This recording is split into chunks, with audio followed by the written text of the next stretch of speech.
이제 제너레이터를 활용해서 LED를 온, 오프하는 방법을 해봤습니다. 그런데 지금은 굉장히 간단한 예제이기 때문에 이렇게 제너레이터 상에서 사용자가 직접 버튼을 눌러가면서 제어해 보실 수는 있겠지만 실제 시뮬레이션을 구현하거나 테스트 자동화를 하실 때는 제너레이터를 활용하면 조금 불편함을 느끼실 수 있습니다. 그럴 때 사용할 수 있도록 제공드리는 기능이 바로 가상 노드 기능과 스크립트 기능입니다. 먼저 가상 노드를 한번 생성해 보도록 하겠습니다. 노드 폴더에서 우클릭하셔서 Add 버튼을 클릭합니다. 이 가상 노드에다가 스크립트 코드를 추가해서 실제 제어기처럼 캔 메시지를 송신한다든지 제어기처럼 동작하여 캔 데이터로 응답하도록 만들 수 있습니다. 이렇게 스크립트와 패널을 조합해서 전체적인 시뮬레이션 또는 자동화된 테스트 환경을 구축하실 수 있습니다. 그럼 스크립트를 만들어 보겠습니다. 가상 노드에서 간단하게 스크립트 생성 버튼을 통해서 스크립트를 추가할 수 있습니다. 스크립트 이름을 타이핑하고 스크립트를 생성합니다. 그러면 캔링크의 서브 툴인 스크립트 에디터가 자동으로 나오면서 기본 캔 스크립트 템플릿을 보실 수 있습니다. 스크립트 에디터는 말 그대로 캔링크 루아의 코드 편집기입니다. 메인 화면의 좌측에는 저희가 제공드리고 있는 함수들, 예를 들어 캔 통신과 관련된 함수들이나 DBC 파일 접근 함수, 캔 시그널의 수정이나 로그 데이터를 남기는 함수 등 다양한 함수들이 있습니다. 그러면 이제부터 코드를 작성해 보기 전에 간단하게 캔링크 내 스크립트의 동작 구조를 설명드리도록 하겠습니다. 코드를 작성하기에 앞서 루아 스크립트에 대해 알아보겠습니다. 캔링크에서 스크립트는 이벤트 구조로 되어 있습니다. 캔링크 소프트웨어를 통해서 캔 메시지를 송신하거나 또는 캔링크로 수신되는 메시지가 있을 때 메시지가 송수신됐다라는 이벤트가 발생하게 됩니다. 그러한 이벤트가 발생하면 캔링크는 루아 스크립트 코드에서 특정 이벤트 함수가 자동적으로 실행되도록 구현되어 있습니다. 이를 이벤트 핸들러라고 하는데 이처럼 어떤 특정 이벤트가 발생을 했을 때 동작되도록 하는 여러 가지 이벤트 핸들러들을 제공드리고 있고 그 이벤트 핸들러 안에다가 해당 이벤트가 발생할 때 동작해야 되는 일련의 동작들이나 시퀀스들을 사용자가 루아 스크립트로 직접 구현하실 수 있는 겁니다. 현재 캔링크에서 구현되어 있는 메시지 이벤트를 보도록 하겠습니다. 캔링크 통신 시작 시 발생되는 스타트 이벤트, 통신이 중단될 때는 스탑 이벤트, 메시지 송수신 시 발생되는 메시지 이벤트, 에러 프레임 발생 시나 사용자 키 입력에 따라 발생되는 이벤트, 타이머에 의한 주기적으로 발생되는 이벤트, 환경 변수 데이터 변화 시 발생되는 이벤트 등 여러 이벤트 핸들러들을 제공드리고 있습니다. 그럼 이제 아까 설명했던 각각의 이벤트에서 어떻게 동작되는지 한번 코드를 작성해 보면서 확인해 보도록 하겠습니다. 먼저 onStart 이벤트의 코드를 작성해 보겠습니다. 캔링크에서 스타트 버튼 클릭 시 통신이 시작되고 이때 이 함수가 동작합니다. 여기에 write 함수를 이용해 문구를 출력하도록 코드를 작성합니다. 세이브 버튼을 눌러 저장해 줍니다. 이제 캔링크 화면으로 가서 스타트 버튼을 눌러보겠습니다. 스타트 버튼을 누르면 하단의 아웃풋 창에서 문구가 출력된 것을 확인할 수 있습니다.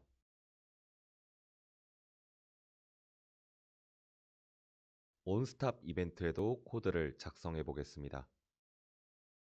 여기는 캔링크에서 스탑 버튼이 눌렸을 때 동작하게 됩니다.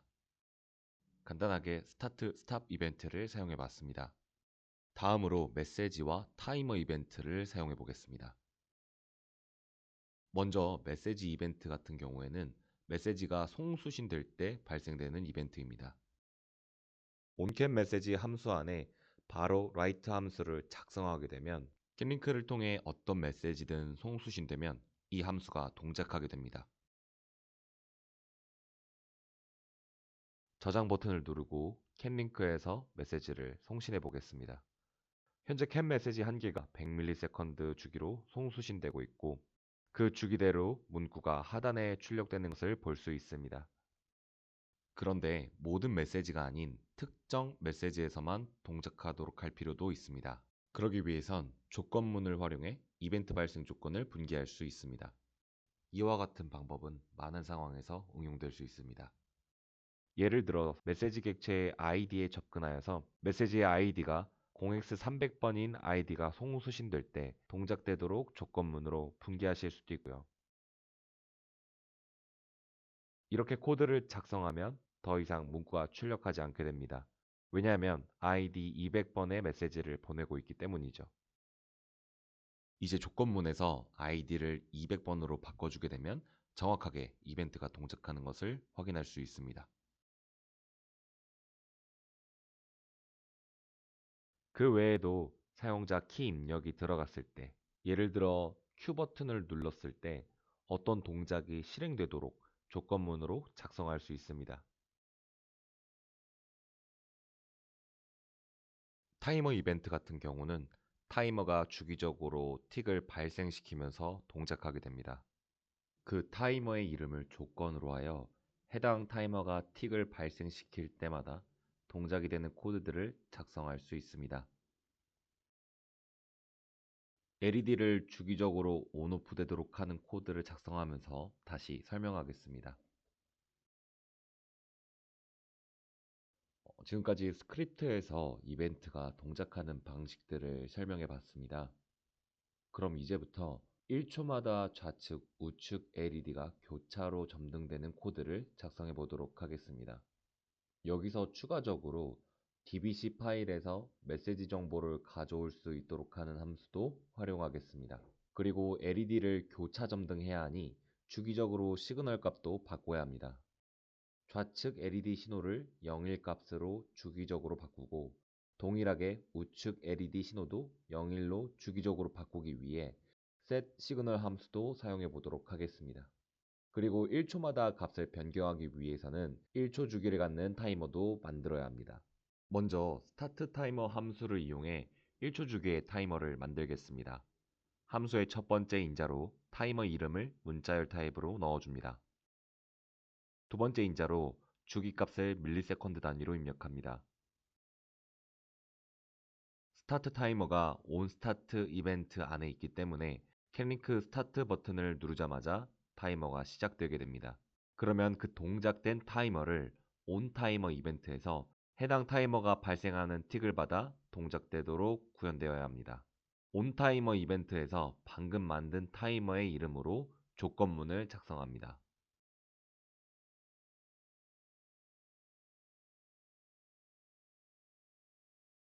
타이머가 잘 동작하는지 확인하기 위해 write 함수로 문구를 출력하게 합니다.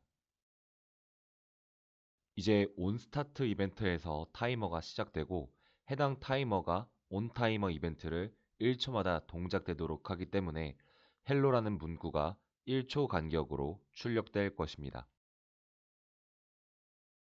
보시는 것처럼 1초마다 hello라는 문구가 출력됩니다.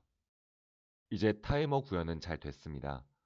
다음으로 DBC 파일에서 특정 메시지 정보를 가져와서 해당 메시지를 송신하는 코드를 작성해 보겠습니다. 먼저 메시지 LED라는 변수를 전역 변수로 만들어 보겠습니다. 여기서 한 가지 부연 설명을 드리면 로컬 키워드 없이 선언된 변수는 기본적으로 전역 변수입니다. 루아 스크립트는 별도로 자료형을 지정하지 않고 초기화 시 대입되는 값에 의해 자료형이 정해지게 됩니다. 이외에 루아 스크립트 문법에 대해서는 루아 공식 홈페이지를 가시면 참고하실 수 있습니다. 이제 여기서 DBC에서 메시지 정보를 가져오기 위해 사용할 함수는 findCanMessage입니다. 이 변수에 findCanMessage 함수를 활용하여 DBC에서 메시지를 가져와 할당하겠습니다. 참고로 왼쪽 도킹 창을 보시면 저희가 제공하는 함수 리스트와 매개 변수, return type, 예제들에 대한 정보들이 있습니다. 그래서 사용 중에 참고해 주시면 좋겠습니다. 다시 돌아와서 메시지 LED라는 변수에 원하는 메시지를 할당하겠습니다. findCanMessage의 첫 번째 인자로 DBC 파일 인덱스를 넣습니다. 가장 첫 번째로 넣은 DBC가 0으로 시작하고 이후 DBC 파일들은 인덱스가 1, 2, 3으로 증가합니다. 다음 인자로는 가져오는 메시지에 아이디를 넣어줍니다. 정리하면 가장 첫 번째 DBC 파일에서 아이디가 200인 메시지를 찾아 메시지 LED라는 변수에 할당하게 됩니다. 그리고 사이클 타임 변수를 메시지 주기 시간으로 활용하기 위해 값을 할당하고 스타트 타이머에 인자로 넣어줘서 값을 변수로 대체하겠습니다. 다음으로 아까 작성한 타이머 이벤트 안에서 헬로를 출력하는 코드를 지우고 메시지를 송신하기 위해 sendCan 메시지 함수를 활용하겠습니다. sendCan 메시지 함수에 메시지 타입의 오브젝트를 넣으면 해당 메시지를 송신하게 됩니다. 그리고 여기는 타이머가 1초마다 동작될 때 실행되는 부분이기 때문에 이제 이 메시지를 1초마다 송신하게 됩니다. 이제 제너레이터를 잠시 비활성화하고 통신을 시작해보면 스크립트에 의해 메시지가 송신되는 것을 볼 수 있습니다. 제너레이터에서 해주는 게 아니라 스크립트 안의 동작에 의해서 1초마다 아이디가 200인 메시지를 송신하는 걸 확인하실 수 있습니다. 현재 송신 채널은 스크립트가 포함된 CAN 1번 채널에서 송신이 됩니다. 이제 메시지를 주기적으로 보내는 스크립트는 구현됐으니 다음으로 메시지 안에 시그널 값을 변경하는 코드를 작성해 보겠습니다. 저희는 1초마다 LED를 좌우 교차로 점등을 해야 합니다. 여기서 온타이머 이벤트의 카운트 변수를 활용해 보겠습니다. 카운트라는 변수는 타이머가 주기 시간마다 발생시킨 틱 횟수입니다. 타이머가 시작되면서 설정된 주기 시간마다 카운트 변수의 값을 1씩 증가시키게 됩니다. 이제 이 카운트 값을 조건문에 활용하여 짝수 번째마다 특정 코드가 동작되도록 할 수 있습니다. if 조건문에 카운트 변수의 나머지 연산자를 활용하여 짝수 번째 조건문을 만들고 else 조건문을 작성하여 그 외에 홀수 번째 조건문을 만듭니다. 짝수 번째 조건문에서는 좌측 LED 시그널 값을 1로 변경하고 홀수 번째 조건문에서는 우측 LED 시그널 값을 1로 변경하는 코드를 작성해 보도록 하겠습니다. 이때 set 시그널 함수를 활용하여 시그널 값을 변경할 수 있습니다. 메시지 LED 안에 LED 레프트 시그널을 찾아 값을 1로 바꾸도록 인자를 넣습니다. 반대로 우측 LED 신호는 0으로 값을 넣어 오프 시킵니다. 그리고 sendCan 메시지 함수로 시그널 값이 변경된 상태의 메시지를 송신합니다. 이제 홀수 번째는 위 코드와 값을 반대로 넣어주기만 하면 됩니다. 이렇게 1초 간격으로 교차 점등되도록 코드를 작성했습니다. 이제 시그널이 변경되는지 트레이스와 패널에서 확인할 수 있습니다. 캔링크에서 스타트 버튼을 눌러 확인해 보겠습니다. 보시는 것처럼 패널에서도 LED가 교차 점등하는 것을 볼 수 있습니다. 트레이스에서도 시그널 데이터를 확인해 보면 값이 교차되어 바뀌는 것을 볼 수 있습니다. 지금까지 캔링크를 활용해서 LED 온오프 예제를 만들어 봤습니다. 지금은 정말 간단한 예제였지만 스크립트랑 패널을 구현해 보시면서 툴에 익숙해지시면 더 다양하고 심도 있는 시뮬레이션 구성이 가능합니다. 추가로 궁금한 점이 있다거나 제품과 관련해서 문의가 있으시면 댓글로 남겨주시거나 저희 홈페이지를 방문해서 문의 남겨주시면 답변 드리도록 하겠습니다.